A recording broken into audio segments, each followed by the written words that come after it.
All right, and now we have our reflectors. And reflectors, you are 1% of the population. So I'm sure you will hear over and over again when you're learning about your reflectorness, like how rare you are. And it's just so true. And there might be having to just tune into to feeling different and being different than a lot of people around you because you're meant to be. So your aura is sampling and resistant. So a reflector is someone who has none of their centers in their chart defined. So when you look at a chart of a reflector, there won't be any color to the shapes in it. It'll be wide open. And why this is because reflectors are meant to sample the auras of the people around them. And then it's almost like imagining your body is like this vase, right? So you bring in the energy of the people around you. You're meant to kind of just like sample it, try it on, notice what it feels like, and then you're meant to pour it out. So you actually are the most resistant to conditioning from other people because you're meant to be conditioned by people and then let it go. So your aura actually helps people see themselves reflected in your energy, and you kind of help people see themselves. You help people see an amplified version of themselves.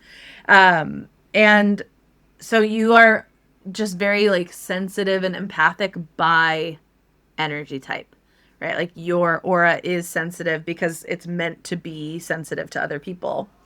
Um, and a big part of like what you're here to be, who you are, right, is you're teaching us as a collective like what's healthy and what's not, what's working and what's not. So right, like as you're feeling into the auras of people around you, it really much is giving people mirrors to their energy and how it's running.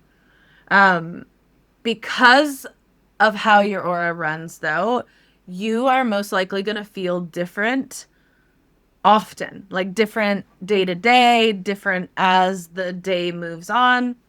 And so a big thing that reflectors are meant to do is really tune into who am I today? Who am I right now? How do I feel right now? Because who I am today might be different than who I am tomorrow and how I feel tomorrow. And again, even maybe like a couple hours from then.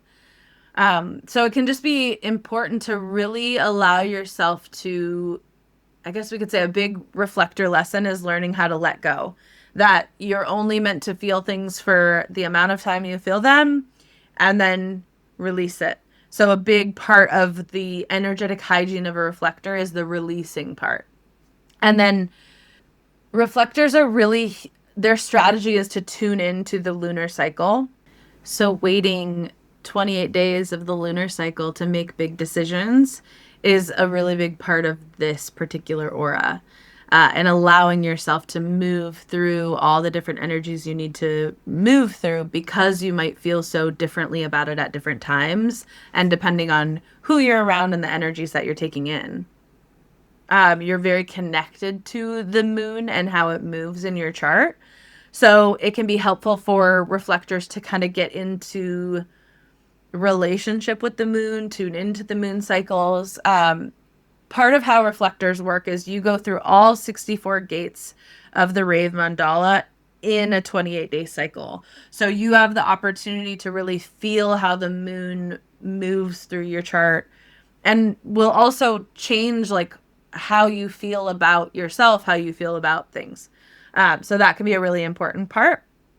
And even though you don't have consistency in your energy centers, you will still have consistency in parts of your chart, right? So your gates are going to be really important for reflectors to tune into, to kind of tune into your gifts, tune into your strengths, using your incarnation cross as a way to kind of feel connected to yourself, that kind of thing, because you do have so much inconsistency in your energy and how it moves. It sometimes can be helpful to tune into like, okay, what is consistent, and tune into that.